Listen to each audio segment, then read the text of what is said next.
આજે હું તમારા માટે લઈને આવી છું ઉનાળાની સખત ગરમીમાં ઠંડક અને એનર્જી આપે તેવો સુરતનો ફેમસ કોલ્ડ કોકો પ્રીમિક્સના પરફેક્ટ માપ સાથે અને સાથે બનાવીશું વેનીલા આઈસ્ક્રીમ. તો ચાલો રેસીપી શરૂ કરીએ. પણ એ પહેલાં હેલો ફ્રેન્ડ્સ, હું છું સ્વાતિ. સ્વાગત છે તમારું મારા કિચનમાં. જો તમને મારી રેસીપીઓ ગમતી હોય અને હજુ સુધી ચેનલને સબસ્ક્રાઈબ ન કરી હોય તો સબસ્ક્રાઈબ કરી દેજો અને બાજુમાં આપેલ બેલ આઇકન પ્રેસ કરી દેજો, જેથી તમને મારી નવી નવી રેસીપીઓના નોટિફિકેશન મળતા રહે. તો ચાલો બનાવીએ. તો અહીંયા પહેલાં આપણે વેનીલા આઈસ્ક્રીમ બનાવી લઈશું. તો આઈસ્ક્રીમ માટે મેં અહીંયા 1/2 લીટર ફૂલ ફેટ મિલ્ક લીધું છે. હવે એ દૂધમાંથી 2 થી 3 ચમચા જેટલું દૂધ આપણે એક નાની તપેલીમાં લઈ લઈએ. હવે ગેસની ફ્લેમ ઓન કરીને આપણે દૂધમાં એક બોઇલ આવવા દઈશું. હવે દૂધમાં એક બોઇલ આવી જાય એટલે ગેસની ફ્લેમ સ્લો કરી દઈશું. સ્લો ગેસ પર જ દૂધને આપણે 5 મિનિટ માટે ઉકળવા દઈશું. હવે દૂધ ઉકળી રહ્યું છે ત્યાં સુધીમાં આપણે નાની તપેલીમાં બધા પાવડર મિક્સ કરી દઈએ. તો અહીંયા અમે 1 table spoon milk powder, 1 table spoon GMS powder, 1/2 table spoon cornflour અને 1/4 ટેબલ સ્પૂન CMC પાવડર લીધેલો છે. હવે આ બધા પાવડરને એકદમ સરસ રીતે મિક્સ કરી લઈએ. લમ્સ ન રહે એ રીતે મિક્સ કરીને સાઈડ પર મૂકી દઈએ. હવે 5 મિનિટ થઈ ગઈ છે અને દૂધ ઉકળી ગયું છે. હવે દૂધમાં આપણે ખાંડ એડ કરવાની છે. હવે ખાંડ મેં અહીંયા વજનમાં 90 ગ્રામ અને કપ સાઇઝ પ્રમાણે 1/2 કપ ખાંડ લીધેલી છે. ખાંડ નાખ્યા પછી આપણે ગેસની ફ્લેમ થોડી હાઈ કરી દઈશું અને દૂધને આ રીતે સતત ચલાવતા રહીશું. ખાંડ નાખ્યા પછી આપણે પાછું 5 થી 7 મિનિટ દૂધને ઉકાળવાનું છે. હવે બધી ખાંડ પીગળી જાય અને ખાંડનું પાણી બળી જાય એટલે આપણે જે દૂધનું પાવડરવાળું મિશ્રણ જે તૈયાર કર્યું છે તે આ દૂધમાં એડ કરી દેવાનું છે.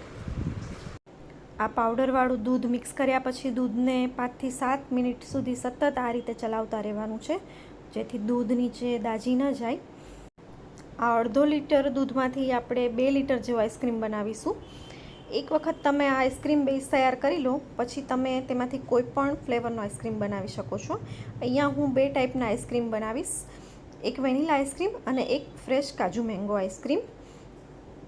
તો દૂધ હવે અહીંયા ઉકળીને એકદમ ઘાટું થઈ ગયું છે. દૂધની કન્સિસ્ટન્સી હું તમને બતાવું. આ રીતનું ઘાટું દૂધ હોવું જોઈએ. જો પતલું દૂધ હશે તો આઈસ્ક્રીમમાં બરફની કણી બનશે, એટલે આટલું ઘાટું દૂધ રાખવાનું. હવે અહીંયા આપણું દૂધ ઘટ થઈ ગયું છે. ગેસની ફ્લેમ બંધ કરીને દૂધને આપણે ઠંડુ થવા દઈશું. હવે અહીંયા દૂધ ઠંડુ થઈ ગયું છે. દૂધને આ રીતે એક વાસણમાં કે તમારી પાસે પ્લાસ્ટિકનો ડબ્બો હોય કે એલ્યુમિનિયમનું કંઈ પણ વાસણ હોય તેમાં કાઢીને આ રીતે એલ્યુમિનિયમ ફોઇલથી રેપ કરીને 5 થી 7 કલાક માટે રેફ્રિજરેટરમાં સેટ કરી લઈશું. હવે 7 કલાક પછી આઈસ્ક્રીમ સરસ સેટ થઈ ગયો છે. આ આઈસ્ક્રીમને હવે આપણે બીટ કરવાનો છે. તો એક મોટા તપેલામાં બધો આઈસ્ક્રીમ લઈ લઈએ. હવે મેં અહીંયા 1 કપ ઘરની મલાઈ લીધી છે. પહેલાં અહીંયા આપણે 1/2 કપ મલાઈ એડ કરીશું. પછી થોડો આઈસ્ક્રીમ બીટ થઈ જાય એટલે બીજો 1/2 કપ પછી પાછો એડ કરી દઈશું. આઈસ્ક્રીમને આપણે 10 થી 15 મિનિટ માટે બીટ કરવાનો છે, જેથી આઈસ્ક્રીમ ફૂલીને ડબલ થઈ જશે. અને હા ફ્રેન્ડ્સ, જો તમને મારી આ કોકો વિથ આઈસ્ક્રીમની રેસીપી ગમે તો ચેનલને સબસ્ક્રાઈબ કરી દેજો, કેમ કે સબસ્ક્રાઈબ કરવું તો એકદમ ફ્રી છે. હવે 7-8 મિનિટ આઈસ્ક્રીમને બીટ કર્યા પછી આપણે જે 1/2 કપ મલાઈ બાકી રાખી છે તે એડ કરી દઈશું અને પાછું 7 થી 8 મિનિટ માટે આપણે આઈસ્ક્રીમને બીટ કરી લેવાનો છે. જો તમારી પાસે આ ટાઈપનું બીટર ન હોય તો તમે આઈસ્ક્રીમને મિક્સરમાં પણ ચલાવી શકો છો. હવે તમે જોઈ શકો છો કે આપણો આઈસ્ક્રીમ કેટલો હતો અને બીટ કર્યા પછી ફૂલીને કેટલો થઈ ગયો છે. તો બસ આ રીતે ફૂલીને આઈસ્ક્રીમ ડબલથી પણ વધારે થઈ જાય ત્યાં સુધી આપણે આઈસ્ક્રીમને બીટ કરવાનો છે. બીટ કરવાથી આઈસ્ક્રીમ એકદમ લાઇટ બની જશે. ટોટલ મેં અહીંયા 12 થી 13 મિનિટ જેવો આઈસ્ક્રીમને બીટ કર્યો છે. હવે આઈસ્ક્રીમ બીટ થઈ ગયો છે. તો આ આઈસ્ક્રીમને હવે આપણે 2 પાર્ટમાં ડિવાઈડ કરવાનો છે. તો 1/2 પાર્ટ આપણે એક બાઉલમાં લઈ લઈએ. હવે 1 ટેબલ સ્પૂન જેટલું વેનીલા એસેન્સ એડ કરીને આઈસ્ક્રીમને એકદમ હળવા હાથે મિક્સ કરી લઈશું. મિક્સ કરીને પછી પાછું આપણે જે પેનમાંથી કે વાસણમાંથી આઈસ્ક્રીમ કાઢેલો હતો તેમાં જ પાછું ભરીને રેફ્રિજરેટરમાં ઓવરનાઇટ સેટ થવા માટે મૂકી દેવાનો છે. હવે કોકો બનાવતા પહેલાં આપણે કોકો પ્રીમિક્સ રેડી કરી લઈએ. તો કોકો પ્રીમિક્સ માટે મેં અહીંયા total 3 tablespoon cocoa powder લીધો છે. જે કડવો કોકો આવે તે લેવાનો, મીઠો કોકો અહીંયા આપણે નથી યુઝ કરવાનો. અને 3 ટેબલ સ્પૂન કસ્ટર્ડ પાવડર લીધેલો છે. અહીંયા તમે કોર્નફ્લોર પણ યુઝ કરી શકો છો. કસ્ટર્ડ પાવડરની જગ્યાએ અડધો કસ્ટર્ડ અને અડધો કોર્નફ્લોર એ રીતે પણ યુઝ કરી શકો છો. હવે અહીંયા total 4 tablespoon cocoa powder લેવાનો હતો. હું 1 ટેબલ સ્પૂન એડ કરતાં ભૂલી ગઈ હતી, એટલે મેં ફરીથી 1 ટેબલ સ્પૂન એડ કર્યો છે. હવે આ બંને પાવડરને એકદમ સરસ રીતે મિક્સ કરી લઈએ. અહીંયા તમે કોર્નફ્લોર યુઝ કરી શકો છો, પણ કસ્ટર્ડ પાવડરથી કોકોનો ટેસ્ટ એકદમ સરસ બને છે અને કોકો એકદમ ક્રીમી બને છે. એટલે અહીંયા મેં કસ્ટર્ડ પાવડરનો યુઝ કર્યો છે. હવે આ પાવડર એકદમ સરસ રીતે મિક્સ થઈ જાય એટલે આપણે એમાં ખાંડ એડ કરવાની છે. તો ખાંડ અહીંયા મેં ટોટલ 100 ગ્રામ અને કપ સાઇઝ પ્રમાણે અડધો કપ લીધેલી છે.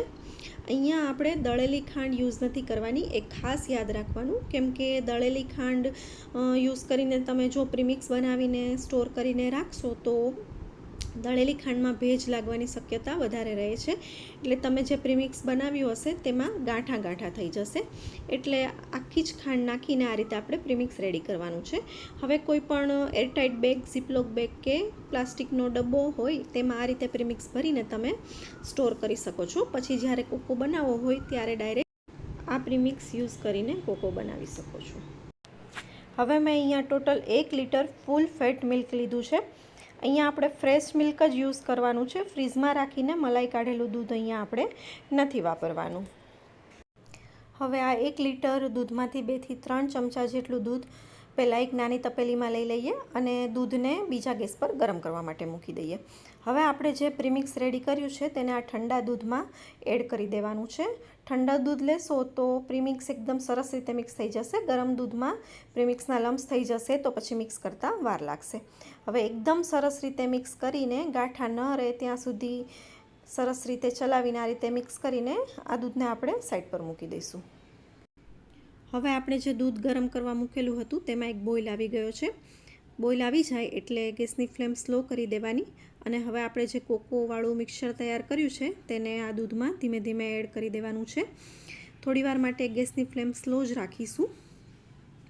બધું મિશ્રણ એકદમ સરસ રીતે મિક્સ થઈ જાય પછી આ કોકોને મીડિયમ ટુ સ્લો ગેસ પર 8 થી 10 મિનિટ માટે આ રીતે સતત ચલાવતા રહીને ઉકાળી લેવાનો છે. અહીંયા 10 મિનિટ જેવું થઈ ગયું છે અને કોકો ઉકળીને એકદમ ઘટ થઈ ગયો છે. આ રીતની કન્સિસ્ટન્સી થાય ત્યાં સુધી કોકોને ઉકાળવાનો. હજુ કોકો ઠંડો પડશે એટલે આનાથી પણ વધારે ઘટ થશે. તો બસ હવે અહીંયા ગેસની ફ્લેમ બંધ કરી દઈશું અને કોકોને ઠંડો થવા દઈશું. કોકો ઠંડો થઈ જાય અને રૂમ ટેમ્પરેચર પર આવી જાય એટલે આપણે તેને ફ્રીઝમાં મૂકી દેવાનો છે. એકદમ ઠંડો કરી લેવાનો છે. કોકો જેટલો ઠંડો હશે તેટલી જ પીવાની મજા આવશે. હવે અહીંયા કોકો એકદમ ઠંડો થઈ ગયો છે તો સર્વ કરતાં પહેલાં આ રીતે એક વખત બ્લેન્ડર ફેરવી દેવાનું, જેથી ઉપર જે થોડી ઘણી મલાઈ જામી હોય તે એકદમ સરસ રીતે મિક્સ થઈ જાય અને કોકો એકદમ ક્રીમી બની જાય. ચાલો તૈયાર છે કોકો, તો સર્વ કરી દઈએ. અને કાલે આપણે જે વેનીલા આઈસ્ક્રીમ બનાવીને રેફ્રિજરેટરમાં સેટ કરવા માટે મૂકેલો હતો તે પણ એકદમ સરસ રીતે સેટ થઈ ગયો છે.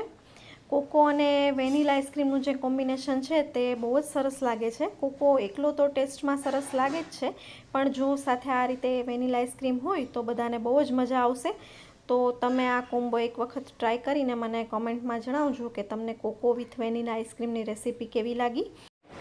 જો તમને આ કોકો વિથ વેનીલા આઈસ્ક્રીમની રેસીપી ગમી હોય તો એક લાઇક આપી ફ્રેન્ડ્સ અને ફેમિલીમાં શેર કરી દેજો અને સબસ્ક્રાઈબ કરી દેજો ચેનલને. તો મળીએ એક નવી રેસીપી સાથે. ત્યાં સુધી આવજો.